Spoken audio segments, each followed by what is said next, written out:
nyo, tatanggapin nyo yung tulong namin.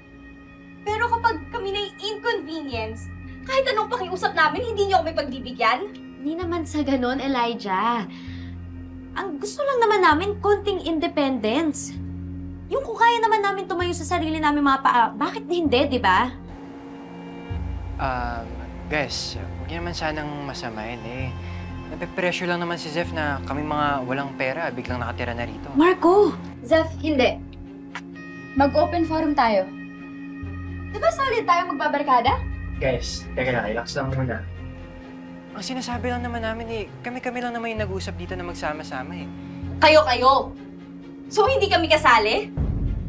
Zeph, totoo ba? Yun ang nararamdaman mo? Ayaw mo tumanggap ng tulong mula sa amin? Teka lang naman, hindi naman yun yung ibig kong sabihin. Ang sa akin lang, nahihirapan ako dito dahil ano? Dahil wala akong pera, wala akong pamilya, kayo lang yung meron ako. Kaya nga sinakyan ko tong mga ginagawa natin dahil alam ko solid tayo, magkakaibigan tayo. Bakit ganito yung nangyayari? Nagkakagulo tayo ng ano dahil sa akin? Siguro nga, Zeph. Kaya rin siguro nangyayari lahat ng to dahil sa'yo. Kasi maraming nagmamahal sa'yo, maraming nag-iisip para sa kapakanan mo. Alam mo, dahil sa'yo, nakahati yung grupo!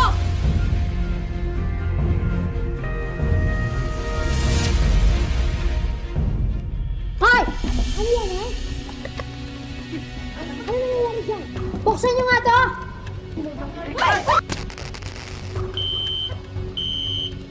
Anong ginawa niyo? Ano ba?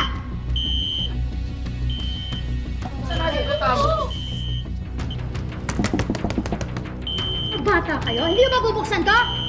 Ha? Magsilayas kayo dito! Bukas na bukas din! Buksan niyo to, sabi!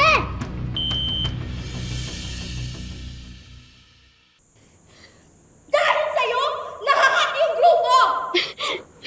Magsilayas kayo dito! Bukas na bukas din! Zeph.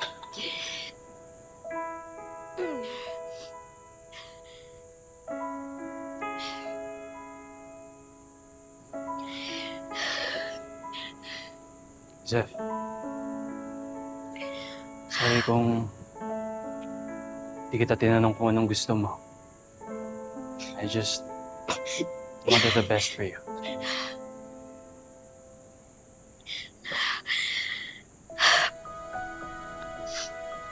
Alam ko naman yun, Sean. Sobrang na-appreciate ko yun. Pero higit dun sa material na bagay, mas importante kasi sa akin yung pagkakaibigan natin. Kaya sobrang sakit sa akin na nagkakagulo tayo eh. I promise na never na kita i-underestimate ulit. Kaya lang, nahihirapan talaga ako pag nakikita kitang napapalapit ka na naman sa kanya.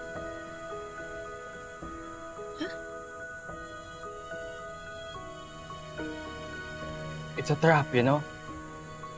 Paaasahin ka niya para iwanan lang ulit. What do you know? Ha? Anong alam mo sa nangyayari sa buhay ko? How dare you? You think you're so much better than me. But you're a coward. Duwag ka, Sean. Look, insult me all you want, but at least I stayed. I was there when she needed a friend. You left, Josh. Guys, Except she doesn't need you. And yet here you are again. Desperate to be seen as the hero. tama You're na nga. not a hero, Sean. Nobody wants you. Nobody needs you. And I'm here now. Yabang mo talaga, ah! Oh, give! Ano? Give! Ano ba? Sabi tama na eh. Ano ba to? Contest tapos ako yung premyo? Kung meron kayong issue sa isa't isa, huwag niyo akong itamay.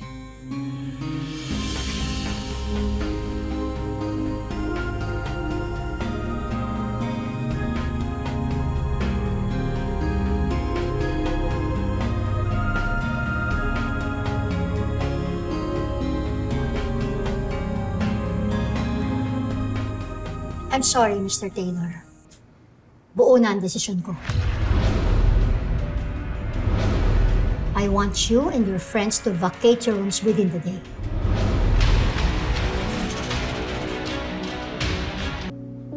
Wala naman ho silang kasalanan. Idea ko po lahat. If you wanna kick somebody out, let it be me. Ako po yung nasa likod ng lahat na nag-break ng rules. Ako po yun. It's my fault. Ano bang pakialam mo sa kanila? Ha?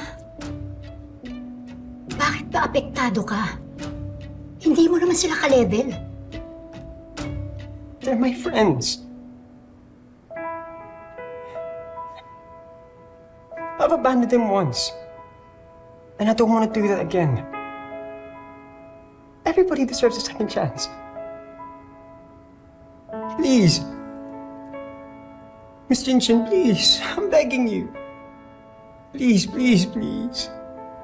They're my only family here. Hindi niyo po alam yung pakiramdam na nag-iisa.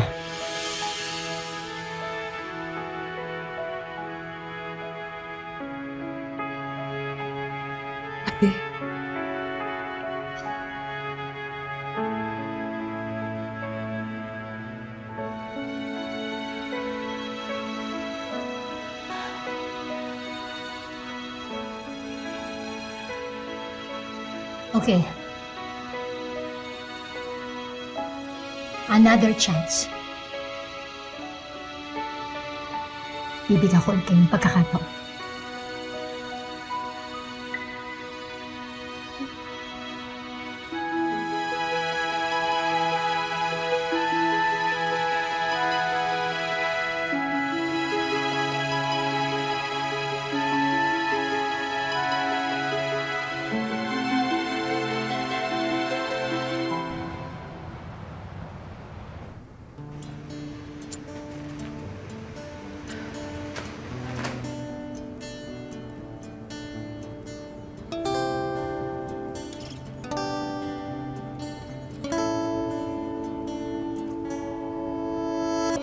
Sabi nga, kumuha ka sa gano'n. Tignan mo yung plato mo yan. Ay, yun! Mababalik ko rin kabataan.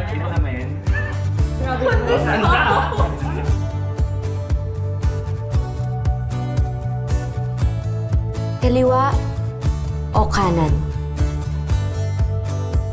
Pasulong o paurong? Saan ba ang tamang daan? Alin ba yung tamang piliin?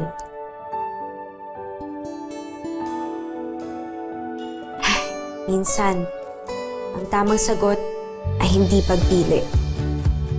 Dahil minsan, sa pagpili mong maging mag-isa, Doon mo makikita kung sino talaga yung mga taong gusto kang makasama. Pwede pa na kayo.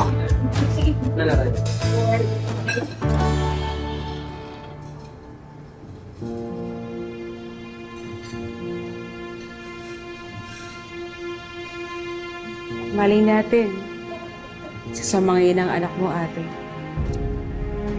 Pero sa ngayon, habang hinahanap mo siya, enjoyin mo na muna na ang dami mong alaga.